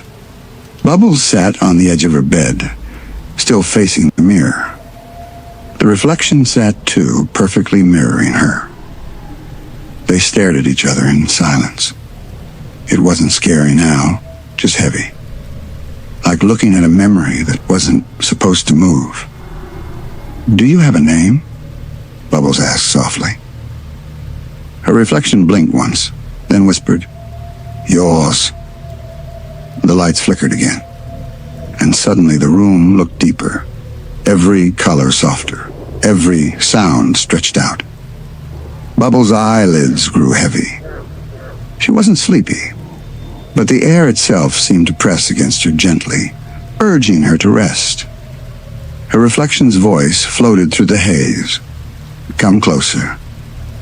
Bubbles hesitated, but something in that voice was so kind, so familiar, that she found herself moving without thinking. Her fingertips touched the glass. It wasn't cold this time. It was warm, like skin, like breath. And when she leaned closer, her reflection leaned forward too, until only a whisper separated them. Then from deep within the mirror, she heard the faintest hum, low, melodic, like the sound of her own heartbeat echoing underwater. She whispered, Are you me? The reflection smiled. Half of you. And before Bubbles could pull away, a thin crack of blue light appeared between their faces, a shimmer that pulsed like a living thread. Then just as suddenly, it vanished. The reflection was gone. Only Bubbles remained, staring into an empty mirror, her reflection still missing a heartbeat. From somewhere far behind the glass, a whisper drifted through like mist. See you tonight. The day carried on. The sun returned. Bubbles tried to laugh, to play, to forget. But every time she passed a window, a puddle, a shiny doorknob, she caught glimpses of herself smiling a little too late. And every time, That hum returned. Quiet. Patient. The next few days in Townsville moved like a lullaby. Slow humming, half awake. Bubbles laughed when she was supposed to laugh. She smiled when her sisters did something funny. But underneath, the silence of that mirror never really left her. At breakfast, Blossom went over the professor's notes, talking about their next patrol. Buttercup was stacking pancakes in shapes of fists and explosions. And Bubbles? She just stirred her syrup in circles, watching the way the surface caught the light. Every reflection she saw, spoon, plate, window, moved perfectly in time with her. But she couldn't stop wondering, which one was her reflection now? After breakfast, Blossom noticed. "Bubbles, are you okay? You've been quiet all morning." Bubbles smiled softly. "Just sleepy, I guess." Blossom gave a sisterly nod, trusting her word, and soon they were out saving the city again. Robots, monsters, the usual chaos. Bubbles fought, laughed, helped. But every time she threw a punch, she thought she saw another shape moving just behind her, in the glint of shattered glass. Not an enemy, not her sisters. Her. And every time she blinked, it was gone. That night, she sat alone in her room, the moonlight silvering the floor. Octi rested beside her, its little button eyes gleaming faintly. The mirror across the room looked calm, harmless, just a piece of glass in the quiet. Bubbles whispered into the still air, "I know you're there." Nothing moved. She leaned forward on her knees. "You said you'd see me tonight." The air around the mirror shimmered slightly, a faint sigh like wind through water. Then came the hum. It rolled softly through the room, deep, melodic, and slow enough to make the curtains lift in rhythm. Bubbles' heartbeat matched it without meaning to. The glass rippled, and there she was, the reflection. Only it looked different this time. Her twin in the mirror didn't copy her perfectly anymore. She stood on her own, tilting her head thoughtfully, hands clasped in front of her. Her eyes glowed pale blue, the same color as moonlight reflected on still water. "Hi, Bubbles," she whispered. Her voice sounded like an echo through a dream. Bubbles tried to smile, but something in her chest tightened. "Why didn't you come back sooner?" "I wanted to," the reflection said. "But you stopped looking."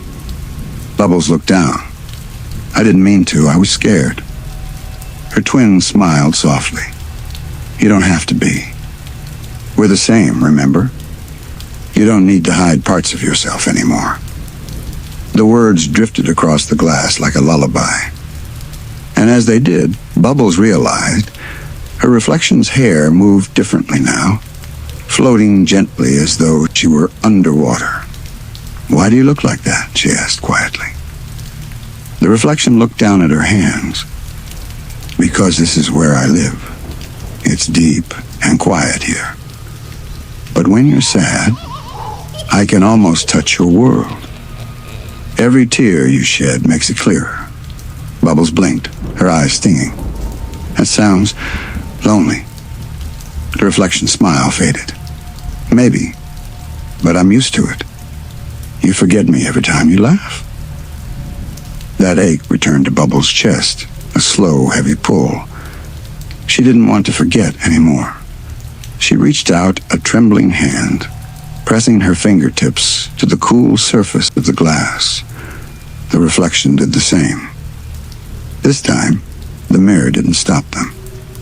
The surface bent slightly, a shimmer of blue light spilling into the room. It felt warm, soft, like dipping her hand into a dream. Their fingertips almost touched. "See?" the reflection whispered. "We're not so different." The air smelled faintly of rain. Somewhere far away, thunder rumbled. Then the glass flashed. And for just a heartbeat, Bubbles saw something behind her reflection. A darker shape, like a shadow made of fog, standing just beyond the mirror's edge. It wasn't moving. It was waiting. Bubbles froze. Her voice came out thin. What's that behind you?" The reflection didn't answer. Its smile flickered slightly, and for the first time, Bubbles saw something in her eyes that wasn't hers. A shimmer of sadness and hunger.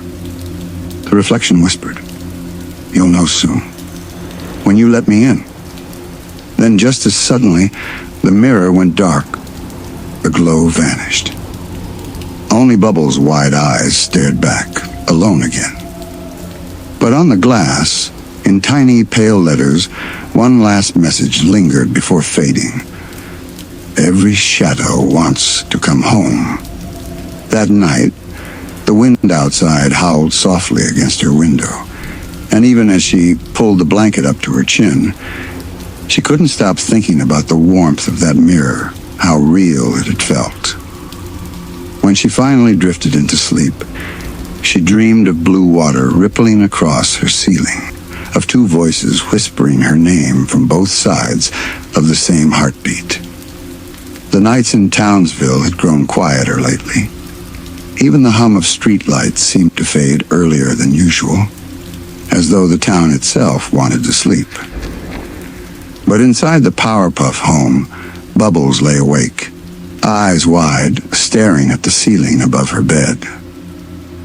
The moonlight spilled across the floor like a soft blue river, and she could see its reflection shimmering faintly in the mirror across the room. She tried closing her eyes, tried to drift away into the sound of her sister's breathing. Blossom, steady. Buttercup, soft but restless. But something about the mirror felt awake, like it was watching her. She turned her head slowly, her blanket drawn up to her chin, and whispered into the dark, "Good night." Her reflection smiled, but she hadn't. A chill brushed her spine, delicate and weightless, like the touch of a snowflake melting on her skin. She blinked hard, rubbed her eyes, and the reflection went still, perfectly matching her again, as though it had never moved first. She giggled nervously. "Just tired," she whispered to herself. And yet, as she rolled to face the wall, she heard the faintest tap like a fingertip on glass. Bubbles didn't look right away. She wanted to believe it was nothing, the house creaking or a dream forming at the edges of her mind. But when she finally turned, the reflection was sitting up too. Only its eyes were glowing faintly, like two stars beneath the water. She couldn't scream. Not out of fear, but out of something stranger. The reflection didn't feel bad. It didn't feel scary. It looked lonely. "Are you okay?" she asked quietly. Her reflection tilted its head. Then for the briefest second, the glass fogged from within, like someone on the other side had breathed softly against it. A single word appeared, drawn in the mist. "Stay." The letters shimmered faintly, then faded as quickly as they came. Bubbles sat there for a long while, hugging her knees under the covers, watching the mirror return to silence. Eventually, her eyelids grew heavy, the whispers of the night folding around her like a lullaby. And as she finally drifted off, her reflection tilted its head once more, smiling softly. Its eyes opened long after Bubbles had closed hers. Morning came slow and silver. Sunlight slipped through the curtains, and Bubbles awoke to the sound of birds outside. For a moment, everything seemed fine. Her sisters were already up, the smell of Professor Utonium's pancakes floating through the air. But when she looked toward the mirror again, something was missing. Her reflection was there, but faintly off. A hair out of place, a blink too slow. Almost perfect, but not quite. She stood in front of it, brushing her hair. The reflection copied her movements, yet when she smiled, its mouth didn't move. Just for a heartbeat, a small pause, barely noticeable, but enough to make her hand tremble. She wanted to tell Blossom, but Blossom had been buried in her own mystery lately. That strange letter folded and hidden in her room. Buttercup would probably laugh and call it silly. So instead, Bubbles whispered to her reflection again, testing the quiet. Who are you? No answer. Only a faint ripple, as though the surface of the mirror had sighed. She leaned closer, her breath fogging the glass. Her reflection leaned closer too, but it whispered something this time. Soundless, mouthed through the surface. 3 words. You need me. The words danced across her vision, like a dream she wasn't ready to wake from. She blinked, and the reflection was normal again. That afternoon, she laughed with her sisters in the park. They chased a balloon caught in the wind, watched the clouds twist into shapes above the city skyline. To anyone watching, Bubbles looked as bright and cheerful as ever. But every now and then, she caught her reflection in a puddle or a window, and it always seemed to be watching back with that same calm, knowing smile. And when she finally went to bed that night, the mirror shimmered faintly in the moonlight once again. This time, though, she wasn't scared. She whispered softly, so her sisters wouldn't hear. Good night, friend. And somewhere beyond the glass, the reflection whispered it back. The moon rose again that night, soft and pale, painting the Powerpuff home in shades of silver and hush. The clock ticked slowly in the hallway, each sound stretching thin through the quiet rooms. Blossom was asleep. Buttercup, too. But Bubbles lay awake, the glow from the mirror brushing faint light across her blanket. She could feel it again, that presence, gentle but near, like someone breathing just a heartbeat away. Her hand trembled above the blanket, and without meaning to, she whispered, "Are you there again?" The surface of the mirror rippled faintly, as if stirred by wind, and then a single pale handprint appeared on the inside of the glass. Small, soft, just like hers. Bubbles sat up slowly, heart fluttering like the wings of a sleeping butterfly. "You're real," she whispered, voice quivering between wonder and fear. The reflection smiled back. But this time, the smile looked different, not copied, but offered. A real smile from someone who understood what it meant to be alone. Bubbles leaned closer, the cold air brushing her face, and the fog from her breath touched the glass again. She drew a tiny heart on it with her fingertip, and the reflection drew one too. But then something else formed beneath it, a small drawing, faint and careful. It looked like a house, and inside it, a girl with 2 shadows behind her. One was tall, one was small. The smaller one was reaching out a hand. Bubbles tilted her head.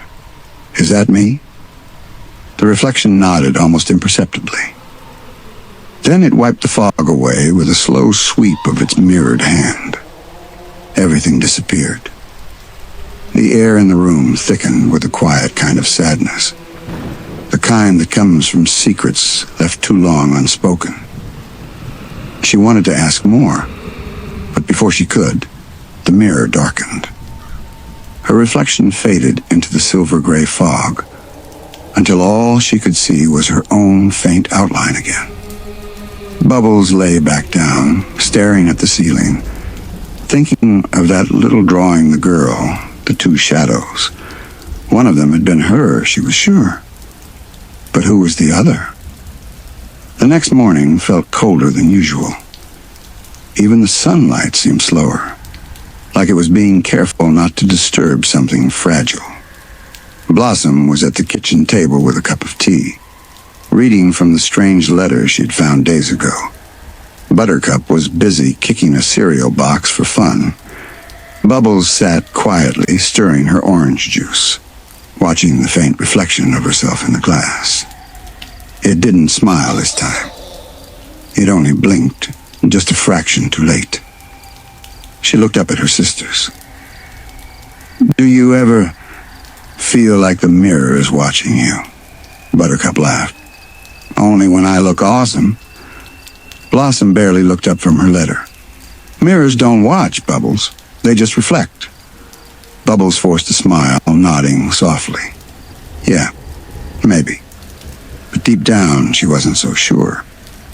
That night, she brought a small flashlight to bed. She told herself it was for fun, to make shadow puppets or play pretend. But really, she wanted to see what her reflection would do in the light.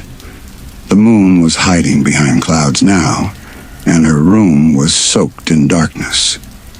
She clicked the flashlight on, aiming the beam toward the mirror.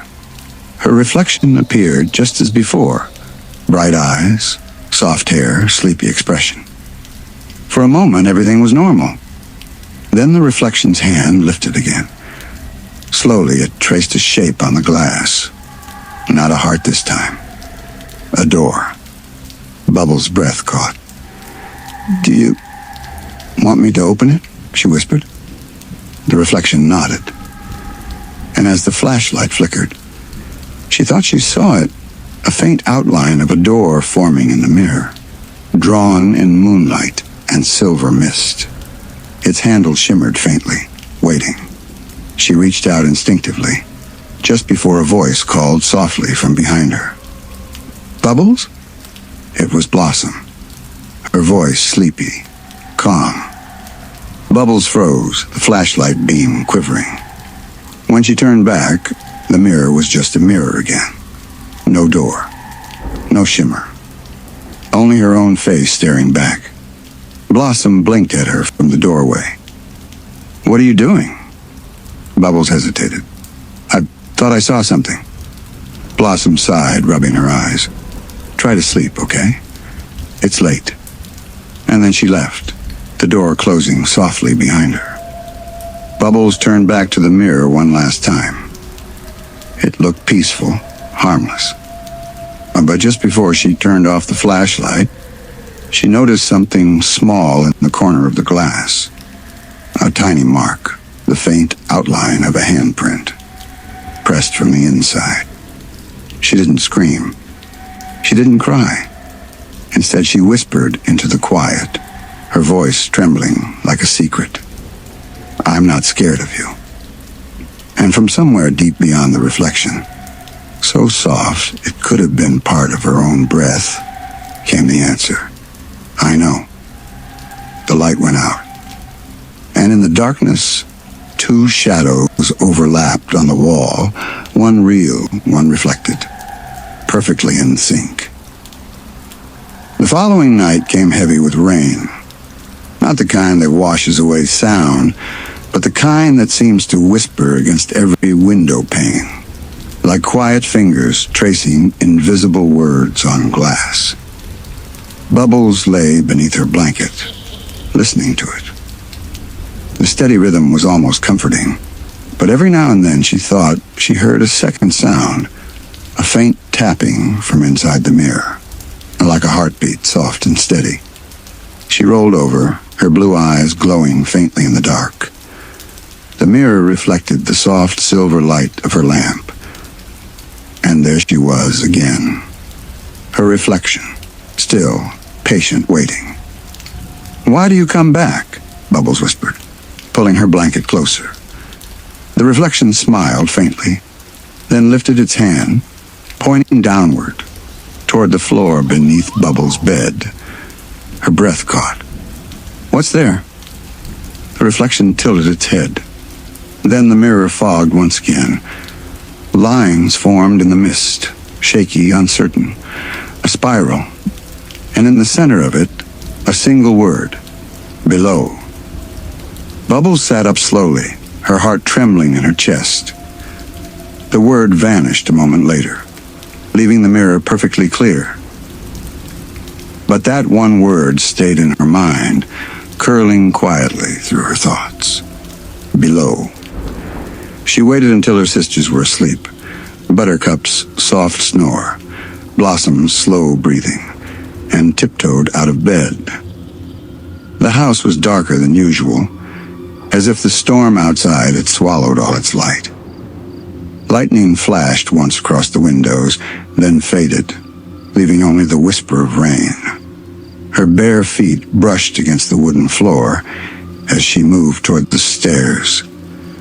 Something in her wanted to stop, to run back, crawl under the blanket, and pretend none of this was real. But curiosity glowed inside her like a lantern. Downstairs, the lab door was slightly ajar. Professor Utonium must have forgotten to close it before bed. A faint hum came from below, machines asleep but dreaming.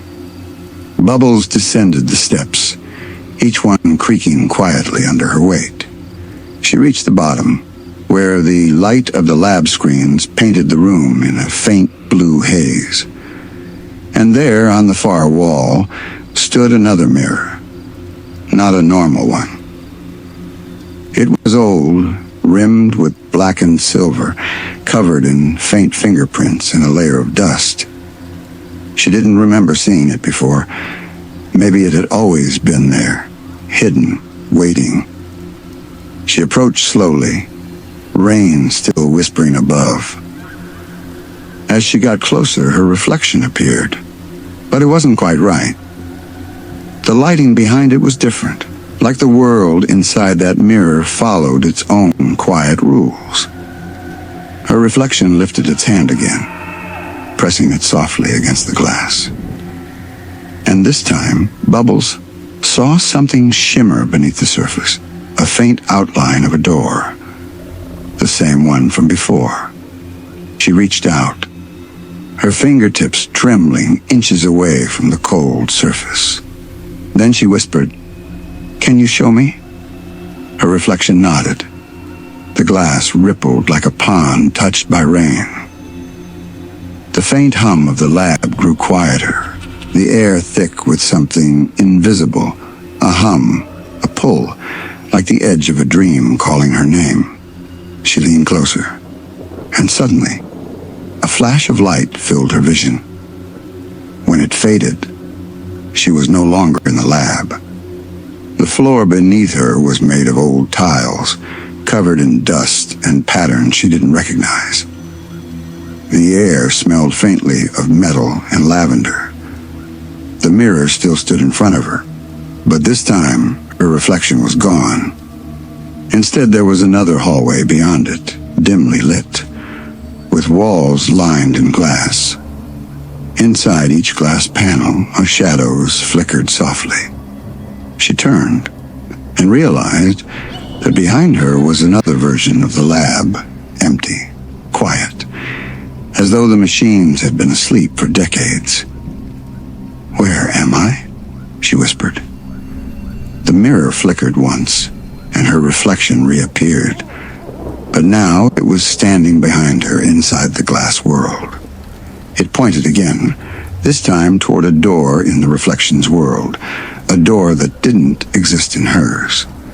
It glowed faintly, like moonlight trapped behind frosted glass. "Below," the reflection mouthed again. Bubbles stepped closer, heart racing, feeling that same hum in her bones. And then, for just a moment, she thought she heard Blossom's voice echo faintly from somewhere above, soft, distant, like it was coming through layers of time. "Bubbles, don't go too far." Her reflection smiled sadly, the kind of smile that says you've already gone too far. The mirror's surface flickered, the world around her shifting again. And before she knew it, she was back in her room, sitting upright in bed, the morning light brushing her face. Had it been a dream? Her hands were trembling, her feet still dusty from the lab floor.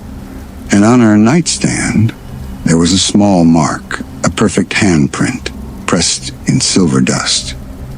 She reached out, touched it gently, and whispered to herself, "Below." Outside, the storm had cleared, but the clouds above Townsville still looked heavy, as if they were hiding something watching quietly, waiting for night to fall again.